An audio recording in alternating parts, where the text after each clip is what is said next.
지난달에 동네 마트 유제품 코너 앞에서 우유 두 통을 양손에 들고 한참을 서 있었습니다. 늘 집어들던 우유 옆에 통 모양도 같고 담긴 양도 똑같은 우유가 하나 더 놓여 있었거든요. 다른 점이라고는 한쪽 어깨에 작은 인증 스티커가 붙어 있다는 것뿐인데 가표에는 거의 2배 가까운 숫자가 적혀 있었습니다. 뒤에 오신 분이 지나가시길 기다렸다가 두 통을 다시 들어 뒤집어 보고는 결국 스티커가 없는 쪽을 장바구니에 담았어요. 계산대를 나오면서 저는 괜히 마음 한구석이 걸렸는데 안에 든 것이 우유인 건 똑같은데 종이 한 장 때문에 값이 저렇게 갈린다는 게 어쩐지 이상하게 느껴졌기 때문입니다. 그런데 몇 주 뒤에 저는 그 장면을 전혀 엉뚱한 자리에서 다시 떠올리게 됐습니다. 울산에서 배에 실려나간 기름이 유럽 항구에 도착했다는 짤막한 기사를 읽다가요. 성분만 놓고 보면 그 기름은 우리가 아는 항공유와 크게 다르지 않아서 비행기 엔진에 그대로 들어가고 불을 붙이면 똑같이 탑니다. 다만 그 기름에는 원료가 어디서 나왔고 누가 걷어왔는지를 적은 서류와 인증서가 한 묶음으로 따라 붙어 있었어요. 그리고 그 종이 한 장 때문에 값은 보통 항공유의 2배 안팎, 시세가 벌어질 때는 3배 가까이까지 뛰었습니다. 같은 기름에 이름표가 붙었습니다. 이름부터 풀어두고 가겠습니다. 요즘 경제기사에 자주 나오는 SAF, 우리말로는 지속 가능 항공유라고 부르는 물건이 오늘의 주인공이에요. 식당에서 튀김을 하고 남은 패식용유나 도축장에서 나온 동물성 유지를 모아다가 수소를 붙여 정제한 항공유입니다. 원료를 모으는 단계까지 통틀어 탄소를 계산하면 기존 항공유보다 최대 80% 적게 배출한 것으로 인정받아요. 성능은 사실상 같아서 지금 하늘을 나는 엔진과 공항의 급유 설비를 하나도 손대지 않고 그대로 씁니다. 물건을 바꾸는 기술이 아니라 그 물건의 출신을 바꾸는 기술이라고 이해하시면 편합니다. 왜 하필 비행기냐고 물으실 수도 있겠습니다. 자동차는 전기로 가고 배도 이런저런 대안을 찾고 있는데 하늘만은 사정이 다르거든요. 지금 기술로 만든 배터리를 싣고 대양을 건너려면 배터리 무게 때문에 승객을 태울 자리가 남지 않습니다. 그래서 항공업계는 엔진을 바꾸는 대신 연료의 출신을 바꾸는 쪽으로 방향을 틀었어요. 태우는 방식은 그대로 두고 태우는 물건이 어디서 왔는지만 갈아 끼우는 겁니다. 오늘 이야기가 전부 종이와 인증서 위에서 벌어지는 이유가 바로 여기에 있습니다. 유럽연합은 작년 1월부터 유럽 공항에서 파는 항공유에 이 기름을 반드시 섞으라고 못을 박았습니다. 규정 이름은 리퓨얼이유 항공이고 출발선은 2%였어요. 급유차가 100통을 채워 넣으면 그중 2통은 이름표가 붙은 기름이어야 한다는 뜻입니다. 그리고 그 눈금은 해가 갈수록 한 계단씩 올라가도록 처음부터 설계되어 있었습니다. 여기까지만 들으면 세상에 착한 규칙 하나가 생겼구나 싶으실 겁니다. 저도 자료를 열어볼 때까지는 딱 그 정도로만 생각했어요. 그런데 몇 시간 뒤지다가 도무지 앞뒤가 안 맞는 대목에서 걸리고 말았습니다. 규칙을 만든 쪽은 분명히 유럽인데 정작 그 규칙을 지킬 기름이 유럽 안에 거의 없었거든요. 없는 물건을 법으로 사오라고 정해놓으니 값이 먼저 튀었고 킹값을 받으러 다른 대륙의 배들이 유럽 항구로 방향을 틀었습니다. 바로 이 어긋남이 오늘 이야기의 씨앗이에요. 그 배들 사이에 우리 배가 섞여 있었다는 게 이 이야기의 시작입니다. 작년 1월 국내 정유사 가운데 처음으로 SK에너지가 이 기름을 유럽으로 실어보냈어요.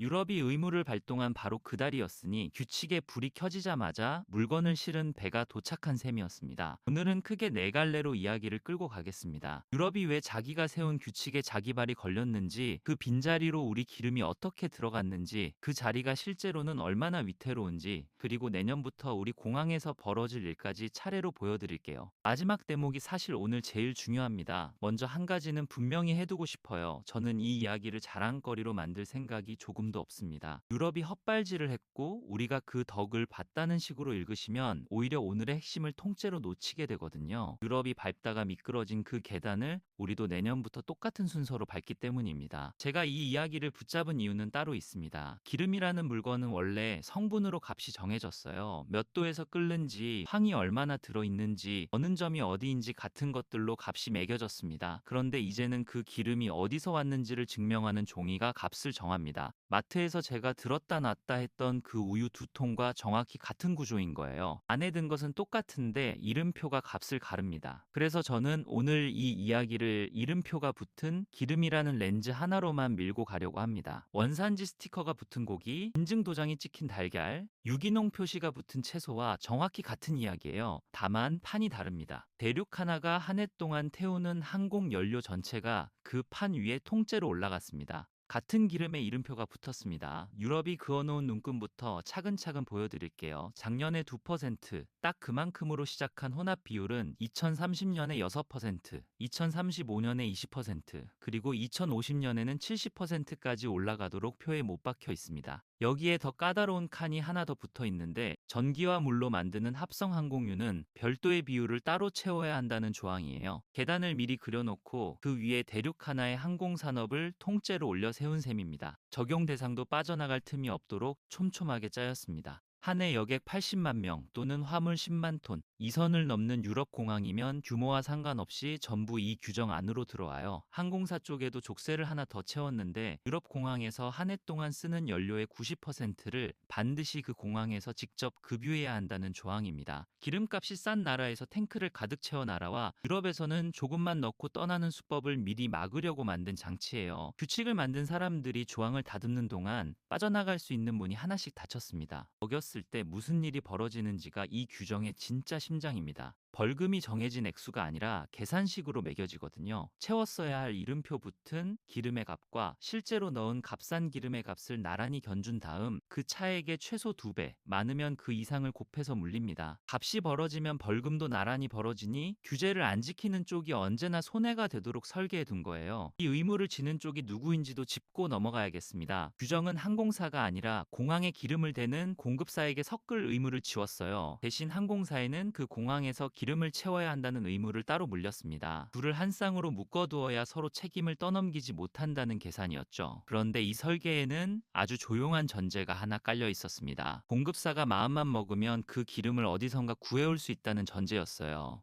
규칙을 쓴 사람들은 값이 오르면 공장이 알아서 따라 지어질 거라고 믿었고, 사실 시장은 대체로 그렇게 움직이니까 아주 틀린 믿음도 아니었습니다. 실제로 규칙이 확정되던 무렵에는 유럽 곳곳에서 공장을 짓겠다는 발표가 줄줄이 나왔고, 탑을 뜨는 착공식 사진도 여러 장 남았어요. 그래서 서류 위에서 이 규칙은 완벽해 보였습니다. 문제는 그 다음이었어요. 같은 기름에 이름표가 붙었습니다. 그리고 그 이름표를 확인하는 절차가 유럽 공항의 급유 장부 안으로 들어왔어요. 유럽 항공안전청이 작년 10월에 이 제도의 첫 이행 보고서를 내놓았는데, 거기 실린 숫자가 업계를 조용히 얼어붙게 만들었습니다. 재작년 한 해 동안 유럽 공항에서 팔린 항공유 가운데 이름표가 붙은 기름은 100통에 한 통도 되지 않았어요. 의무선이 100통에 2통인데 시장에 깔린 물건은 그 3분의 1 언저리에 머물러 있었던 겁니다. 저는 이 대목에서 표를 몇 번이나 다시 확인했어요. 규칙이 켜지기 직전 회의 성적표라는 점을 감안해 주더라도 계단의 첫 칸조차 물건이 받쳐주지 못한다는 사실이 그대로 드러났으니까 말이죠. 모자란 것은 물량만이 아니었습니다. 유럽 안에서 실제로 돌아가고 있는 생산 설비를 전부 합쳐도 한 해에 140만 톤 수준이에요. 짓겠다고 발표한 공장이 하나도 빠짐없이 제때 완공된다고 후하게 쳐줘도 그 서너 배 언저리까지 늘어나는데 그칩니다. 그런데 2030년에 6%, 그 한 칸을 채우려면 유럽 혼자서 한 해 960만 톤, 이만큼의 물건이 필요해요.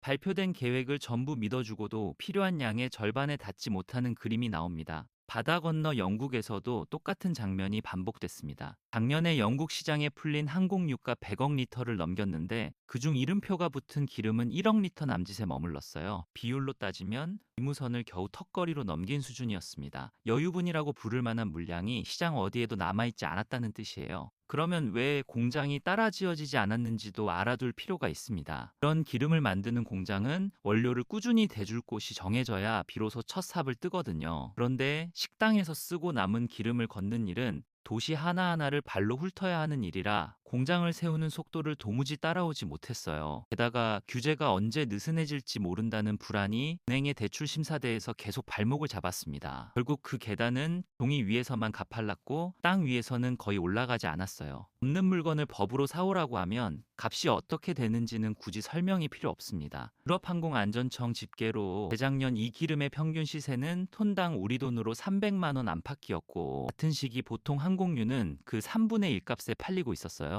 부값의 차이가 딱 3배, 종이 한 장이 만들어낸 간격이 그만큼이었습니다. 국제항공운송협회가 올해 6월에 잡아놓은 기준 시세도 여전히 그 언저리에서 거의 내려오지 않았어요. 전기로 물을 쪼개 만드는 합성 항공유 쪽은 사정이 훨씬 더 나빠서 생산 원가가 등유의 10배가 넘는 것으로 추산됩니다. 유럽 공항의 급유차는 재작년과 똑같이 생겼습니다. 호스도 그대로고 노즐도 그대로였어요. 그런데 그 호스 안으로 흘러들어가는 기름의 가표만 조용히 바뀌었습니다. 같은 기름에 이름표가 붙었습니다. 물론 유럽도 숨쉴 구멍을 하나 열어두기는 했어요. 작년부터 2034년까지는 공급사가 공항마다 비율을 따로 맞출 필요가 없습니다. 유럽 전체 공항의 판물량을 통째로 모아서 평균으로만 맞추면 이행한 것으로 인정해 주거든요. 어느 공항에는 넉넉히 넣고 어느 공항에는 거의 넣지 않아도 연말에 장부에서 합의 맞으면 그대로 통과입니다. 규칙이 물건의 속도를 따라잡지 못하니 규칙 쪽에서 먼저 반걸음 물러선 거예요. 반걸음이 무엇을 뜻하는지는 조금 뒤에 다시 짚어드리겠습니다. 지금은 이 장면 하나만 붙잡고 계시면 됩니다. 작년 겨울 유럽의 항공유 구매 담당자들은 사무실 책상에 앉아서 물건을 구하려고 유럽 바깥으로 하루 종일 전화를 돌리고 있었어요. 이제 이 그림을 우리 쪽 항구에서 다시 보겠습니다. 유럽 담당자들이 수화기를 들었을 때 그 전화를 받을 준비가 되어 있던 나라가 어디였는지가 오늘의 진짜 반전이거든요. 이 나라는 항공유를 세계에서 가장 많이 파는 나라입니다. 말이 좀 과장처럼 들리지만 그냥 통계에 적혀 있는 사실이에요. 태전 기준으로 우리가 밖에 판 항공유가 1080만 톤, 금액으로는 110억 달러 언저리였고 세계 시장에서 29%,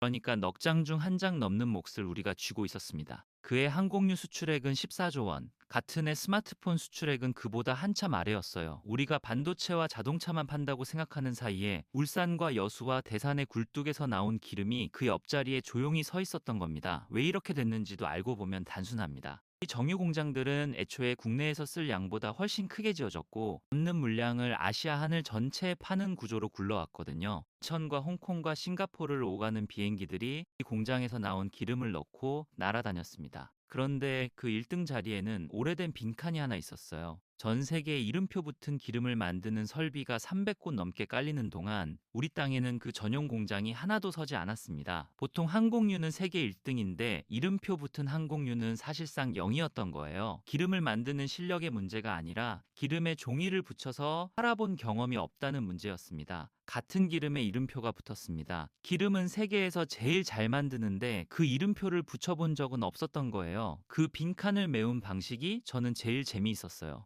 새 공장을 짓는 대신 있던 공장에 배관을 하나 더 이어 붙였거든요. 원유를 넣고 돌리던 기존 정제 라인에 회식용유와 동물성 유지를 함께 흘려 넣는 방식입니다. 업계에서는 코프로세싱이라고 부르는데 저는 오늘 이걸 곁들여 굽기라고 이름 붙여보겠습니다. 빵집이 오븐을 새로 사는 대신 늘 쓰던 오븐 한쪽 칸에 다른 반죽을 같이 밀어넣는 그림이에요. 투자비가 적게 들고 시작이 빠르다는 게 장점이고 대신 한 번에 섞을 수 있는 양이 정해져 있다는 게 한계입니다. SK에너지가 국내에서 처음으로 이 방식의 전용 라인을 갖췄고 작년 1월에 유럽으로 첫 물건을 실어보냈습니다. 저탄소 제품을 한 해 10만 톤 규모로 뽑아낼 수 있는 체제를 만들어 두었다고 회사는 밝혔어요. 그 뒤에는 홍콩 국적 항공사인 캐세이 퍼시픽과도 공급 계약을 맺었습니다. 유럽으로 간 배가 첫 장이었고 아시아 항공사로 간 물량이 그 다음 장이었어요. 다른 회사들도 거의 같은 시기에 같은 방향으로 움직였습니다. 엑소오일은 재작년 8월 말에 인천국제공항에서 국산 이름표 기름의 첫 상용 운항 행사를 열었어요. 인천에서 도쿄 하네다로 떠나는 대한항공 여객기에 매주 한 차례 정해진 편에만 기름을 넣는 방식이었습니다. 그날 급유차가 활주로 옆으로 들어가고 취재진이 그 앞에 늘어선 사진이 남았는데 저는 그 사진을 한참 들여다봤어요. 곧이어 티웨이 항공의 일본 노선에도 같은 기름이 들어갔고 작년 가을에는 HD 현대오일뱅크가 대한항공 국제선에 물건을 대기 시작했습니다. 그런데 이 기름은 만들었다고 해서 곧바로 팔리는 물건이 아니었어요. 유럽 항구로 보내려면 원료가 진짜 폐기물이 맞는지 더운 경로가 서류와 맞아떨어지는지를 유럽이 인정한 인증기관에서 심사받아야 하거든요. 기름을 거둔 식당부터 그것을 모은 수거업체, 실은 한국까지 실 전체가 장부에 남아야 도장이 찍힙니다. 정유사들은 그 심사를 받으려고 감사관을 공장 안으로 불러들이고 몇 달치 전표를 통째로 열어보였어요. 기름을 굽는 실력만큼이나 기록을 남기는 습관이 시험대에 오른 셈이었습니다. 저는 이 대목이 오늘 이야기에서 가장 중요한 장면이라고 생각해요. 시장에서 진짜 문지기는 정유 공장이 아니라 그 도장을 쥔 쪽이니까 말이죠. 대목에서 저는 좀 묘한 기분이 들었습니다. 유럽 사람들이 자기 하늘을 깨끗하게 만들겠다고 만든 규칙인데 그 규칙이 실제로 돌아가게 만든 것은 울산과 대산의 굴뚝이었거든요. 규제는 유럽에서 쓰고 물건은 아시아에서 만듭니다. 요즘 환경 규제가 세계 시장에서 실제로 작동하는 모양이 대체로 이렇습니다.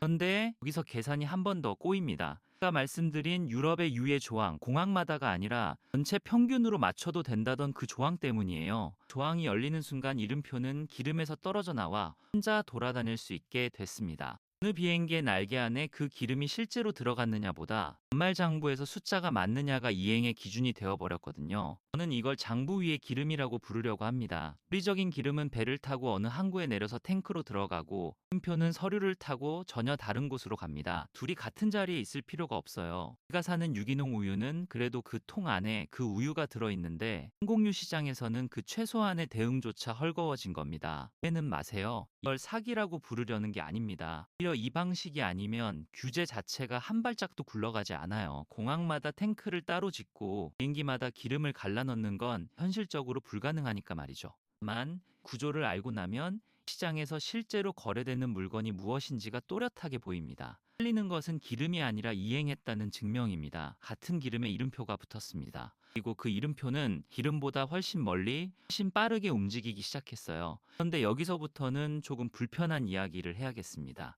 가 들어간 그 자리가 생각보다 튼튼하지 않거든요. 가장 먼저 걸리는 것이 원료입니다. 이름표가 붙으려면 원료가 반드시 폐기물이어야 해요. 식당에서 튀김을 하고 남은 기름, 도축장에서 나온 지방, 공사를 짓고 남은 찌꺼기 같은 것들이라야 인정을 받습니다. 그런데 이런 물건은 공장을 더 돌린다고 해서 더 만들어낼 수가 없어요. 사람들이 밥을 더 많이 튀겨 먹어야 비로소 늘어나는 물건이니까 말이죠. 세계에서 한 해에 거치는 폐식용유가 얼마나 되는지는 집계 기준에 따라 폭이 큽니다. 실제로 거래되는 물량만 좁게 잡으면 500만 톤 안팎이고, 가정에서 버리는 것까지 넓게 잡아도 2천만 톤 언저리라는 추산이 많아요. 어느 쪽 숫자를 써도 각국이 세워둔 계단을 다 올라가기에는 모자랍니다. 정해진 양을 놓고 모두가 한꺼번에 달려드는 판이에요. 게다가 그 원료를 노리는 쪽이 항공사만 있는 것도 아니에요. 같은 폐식용유를 놓고 경유차에 넣는 바이오디젤 업계가 오래전부터 경쟁하고 있었고, 사료와 비누를 만드는 쪽에서도 같은 물건을 사갑니다. 하늘에 쓸 기름을 늘리자고 하면 땅 위에서 쓰던 몫이 그만큼 줄어드는 구조인 거예요. 그래서 이 시장에서는 물건값이 오르는 게 아니라 물건을 대줄 사람을 붙잡아 두는 계약이 먼저 오릅니다. 공사들이 원료 수거 업체의 지분을 사들이는 소식이 부쩍 늘어난 것도 그런 사정 때문이었어요. 사정은 더 좁습니다. 국내에서 거치는 폐식용유는 규모 자체가 작아서 원료의 상당 부분을 밖에서 사와야 하거든요. 실제로 SK 계열의 무역회사는 몇 해 전에 쓰촨과 윈난 일대에서 폐식용유를 걷는 중국 업체에 투자하면서 원료 조달선을 미리 확보해 두었습니다. 뒤에는 국내에서 동물성 유지와 폐식용유를 가장 많이 다루는 회사의 지분까지 컨소시엄을 짜서 가져갔어요. 지금은 우리가 굽지만 반죽은 남의 나라에서 배로 실려오는 구조인 거예요. 원유를 사다가 정제해서 되파는 오래된 그림이 원료 이름만 바뀐 채 그대로 반복되고 있습니다. 그 원료에 붙는 이름표 자체도 흔들립니다. 폐기물이라고 신고된 기름 가운데 실은 멀쩡한 식물성 기름이 섞여 있다는 의심이 오래전부터 있었어요. 집행위원회는 독일 당국이 넘긴 신고를 받아 중국에서 들어온 바이오 연료를 몇 해에 걸쳐 들여다봤어요. 그리고 작년 여름에 내놓은 결론이 저는 오히려 더 무겁게 읽혔습니다. 사기가 있었다고 확인하지는 못했지만 인증 심사가 이뤄지는 방식 자체에 구조적인 허점이 있다고 못을 박았거든요. 사기꾼을 잡지 못한 게 아니라 사기를 걸러낼 그물에 구멍이 있다는 이야기였습니다. 이름표가 값을 정하는 시장에서 그 이름표를 못 믿게 되면 시장의 바닥이 통째로 흔들려요. 돈 이야기도 짚고 가야 합니다. 곁들여 굽기는 있던 설비를 그대로 쓰니까 그나마 싸게 시작할 수 있는 방식이었어요. 근데 본격적인 전용 공장을 세우려면 조 단위의 투자가 들어갑니다. 그 돈을 회수하려면 앞으로 10년 넘게 이 시장이 지금 방향으로 꾸준히 커져줘야 해요. 국내 정유업계가 정부의 의무화 시기를 늦춰달라고 요청해 온 것도 사실은 그래서입니다. 배짱을 부린 게 아니라 계산기를 두들겨 본 결과였어요. 그리고 이 부담은 결국 우리 지갑까지 옵니다. 이 기름은 보통 등유보다 3배 안팎으로 비싸고 그 차액은 어디선가 반드시 나와야 하니까요. 기업에서는 이미 답이 나와 있습니다. 루프트한자는 재작년 여름에 환경비용 추가 요금이라는 항목을 새로 만들어서 값에 얹기 시작했어요. 노선에 따라 붙는 금액이 다르고 긴 노선일수록 더 무겁게 붙습니다. 규제의 비용이 공급사와 항공사를 거쳐 결국 승객의 카드 명세서에 도착한 거예요. 우리도 다르지 않습니다. 정부와 업계가 내놓은 추산으로는 혼합 비율이 1%만 되어도 업계가 한 해에 더 물어야 하는 돈이 920억 원 규모예요. 짧은 노선은 몇천 원, 미주 노선은 10,000원 가까이 표값이 오를 수 있다는 계산이 함께 나왔습니다. 누구를 지키는 비용이 공항 카운터에서 개인에게 잘게 쪼개져 청구되는 구조인 거예요. 나쁘다고만 말할 순 없지만 아무도 아프지 않은 방식은 아니라는 건 분명히 해두고 싶습니다. 마지막 약점이 사실 제일 무섭습니다. 수요는 사람들이 원해서 생긴 수요가 아니에요. 법이 만들어낸 수요입니다. 법이 만든 수요는 법이 흔들리면 같이 흔들려요. 법은 이미 유예 조항을 열어두었고 계단이 너무 가파르다는 목소리도 안에서 계속 나오고 있습니다. 항공사 단체들은 물건이 없는데 룰만 올린다고 오래전부터 반발해 왔어요.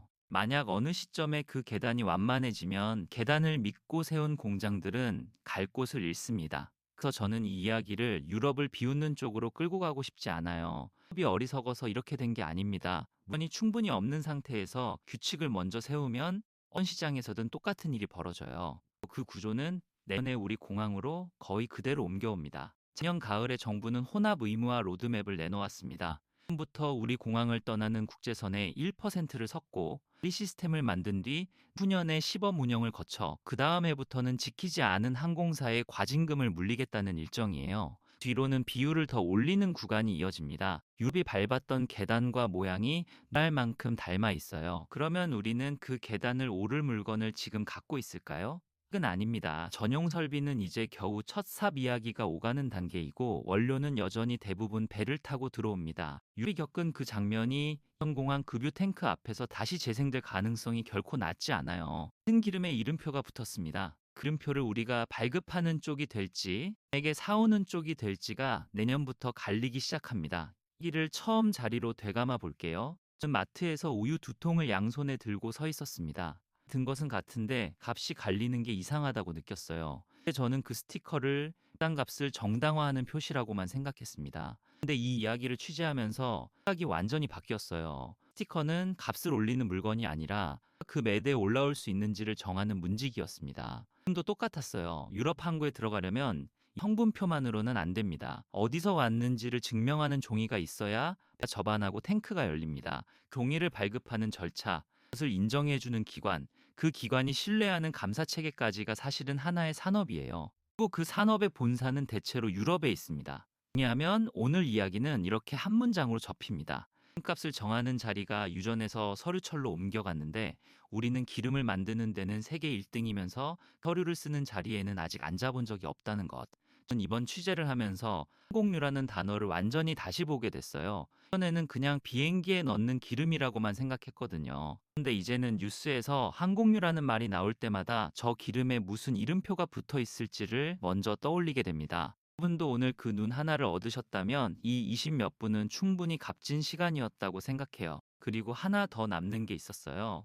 이 취재를 시작할 때 우리가 운이 좋았다는 이야기를 쓰게 될 줄 알았습니다. 이 만든 규칙 덕분에 우리 공장이 바빠졌으니까요. 그런데 자료를 덮을 때쯤에는 오히려 마음이 무거워졌어요. 규칙을 쓰는 자리와 물건을 만드는 자리가 갈려 있으면 잘 팔릴 때조차 값과 속도를 남이 정하게 되거든요. 그건 운이 좋은 게 아니라 남의 계단 위에 서 있는 것에 가깝습니다. 이 질문을 몇 개 남기고 마무리하겠습니다. 물건이 없는 상태에서 규칙을 먼저 만드는 건 무모한 일일까요? 아니면 물건을 만들게 하는 유일한 방법일까요? 유럽은 자기 값을 3배로 올려놓고 그 물건을 아시아에서 사오고 있는데 우리는 이걸 실패라고 불러야 하나요? 아니면 계획대로 되고 있다고 불러야 하나요? 우리 쪽 질문도 있습니다. 내년에 우리 하늘에서 같은 일이 시작되면 그 기름을 우리는 어디에서 사오게 될까요? 원료를 남의 나라에서 사와야 하는 구조라면 우리가 얻은 건 새로운 산업일까요? 아니면 새로운 수입 품목일까요? 또 이름표를 발급하고 검증하는 그 자리, 규칙을 직접 쓰는 그 자리에 우리가 앉으려면 지금부터 무엇을 해야 할까요? 조금 더 앞선 질문도 남습니다. 지금 우리가 파는 것은 기름일까요? 아니면 남이 발급한 이름표를 잠시 빌려붙인 물건일까요? 를 걷는 일부터 우리 손으로 하지 않으면 이 산업은 언제까지 우리 것일 수 있을까요? 규칙을 만든 쪽이 언젠가 계단을 낮추기로 결정하면 그 결정을 우리는 뉴스로 처음 알게 되는 걸까요? 마지막으로 하나만 더 여쭤보고 싶어요. 값이 오른다는 소식을 들었을 때 여러분은 그걸 부당한 부담이라고 느끼셨나요? 아니면 언젠가 낼 돈을 조금 먼저 내는 거라고 느끼셨나요? 저는 솔직히 아직도 마음을 정하지 못했습니다. 댓글로 여러분 생각을 남겨주세요. 다음에 다뤘으면 하는 산업이 있으면 그것도 같이 적어주시면 제가 찾아서 준비해 보겠습니다. 같은 기름에 이름표가 붙었습니다. 그 종이 한 장을 누가 쓰느냐가 앞으로 10년 동안의 값을 정합니다.